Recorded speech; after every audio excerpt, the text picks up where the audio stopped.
भक्तों, भगवान की मर्जी के बिना एक पत्ता भी नहीं हिल सकता। ज्ञानवर्धक कथा है, एक बार सबको सुनना चाहिए। कथा इस प्रकार है।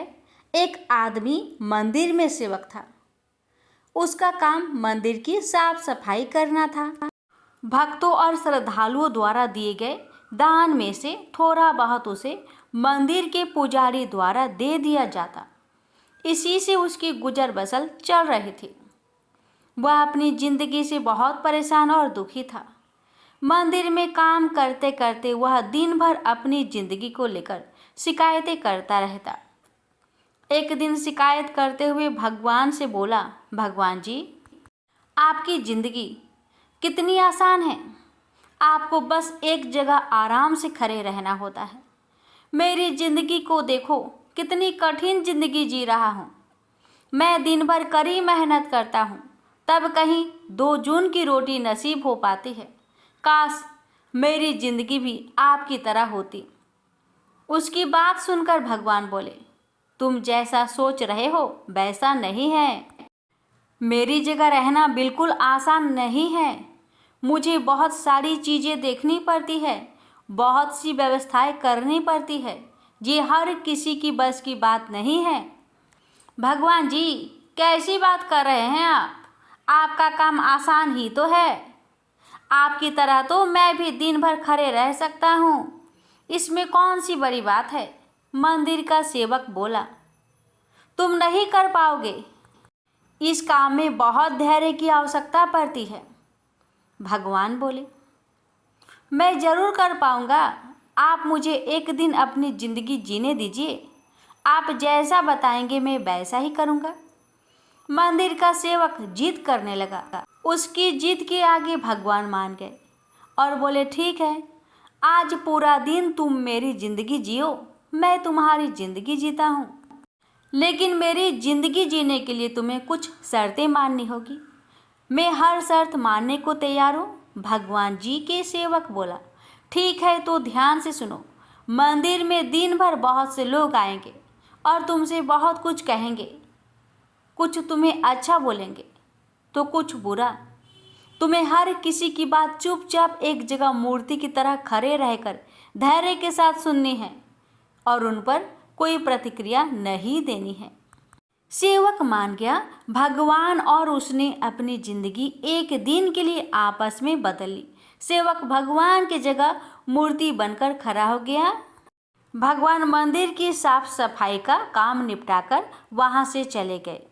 कुछ समय बीतने के बाद मंदिर में से एक धनी व्यापारी आया।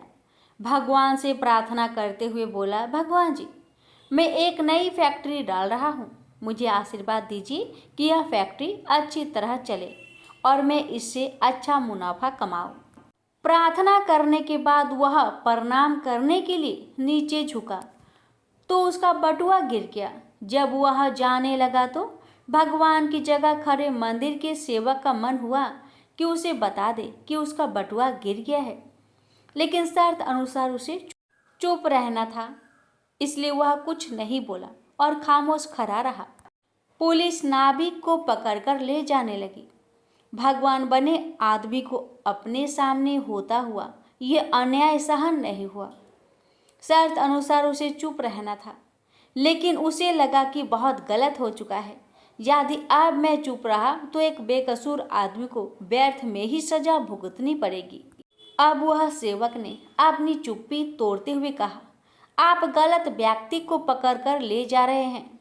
ये बटुआ इस नाविक ने नहीं बल्कि इसके पहले आए गरीब व्यक्ति ने चुराया है। मैं भगवान हूँ और मैंने सब देखा है। पुलिस भगवान की बात कैसे नहीं मानती? उनकी बात मानकर उन्होंने नाविक को छोड़ दिया और उस गरीब आदमी को पकड़ लिया जिसने बटुआ लिया था। शाम को जब भगवान वापस आए तो मंदिर के सेवक ने पूरे दिन का वृत्तांत सुनाते हुए उन्हें गर्व के साथ बताया कि आज मैंने एक व्यक्ति के साथ अन्याय होने से रोका है। देखिए, आपकी जिंदगी जीकर आज मैंने कितना अच्छा काम किया है। उसकी बात सुनकर भगवान बोले, ये तुमने क्या किया? मैंने तुमसे कहा था कि चुपचाप मूर्ति बनकर खड़े रहना। लेकिन वैसा ना कर तुमने मेरी योजना पर पानी फेर दिया। उस धनी व्यापारी ने बुरे कर्मों द्वारा इतना धन कमाया है, यदि उसमें से कुछ पैसे गरीब आदमी को मिल जाते तो उसका भला हो जाता और व्यापारी के पाप भी कुछ कम हो जाते। जिस नाविक को तुमने समुद्री यात्रा पर भेज दिया है, अब वह जीवित वापस नहीं आ पाएगा। समुद्र में बहुत बड़ा तूफान आने वाला है। यदि वह कुछ दिन जेल में रहता तो कम से कम बच जाता। सेवक को यह सुनकर एहसास हुआ कि वह तो बस वही देख पा रहा था जो आंखों के सामने हो रहा था। उन सब के पीछे की वास्तविकता को वह देख नहीं पा रहा था। जबकि भगवान जीवन के हर पहलू पर विचार कर अपनी योजना बनाते हैं और लोगों के जीवन को चलाते हैं। इस कथा का सीख, हम सब भी भगवान की योजनाओं को समझ नहीं पाते। जब हमारे साथ कुछ गलत हो रहा होता है या हमारे हिसाब से कुछ नहीं हो रहा होता है तो अपना धैर्य खोकर हम भगवान को दोष देने लगते हैं। हम ये समझ नहीं पाते कि इन सब के पीछे भगवान की कोई ना कोई योजना छुपी हुई होती है। ऐसे समय में हमें भगवान पर विश्वास रखकर धैर्य धारण करने की आवश्यकता है। इसलिए चिंता ना करें। यदि आपकी मर्जी से कुछ नहीं हो रहा तो इसका अर्थ है कि भगवान की मर्जी से हो रहा है, और भले ही देर से ही सही, भगवान की मर्जी से सब अच्छा ही होता है। प्रेम से बोलिए जय श्री हरि।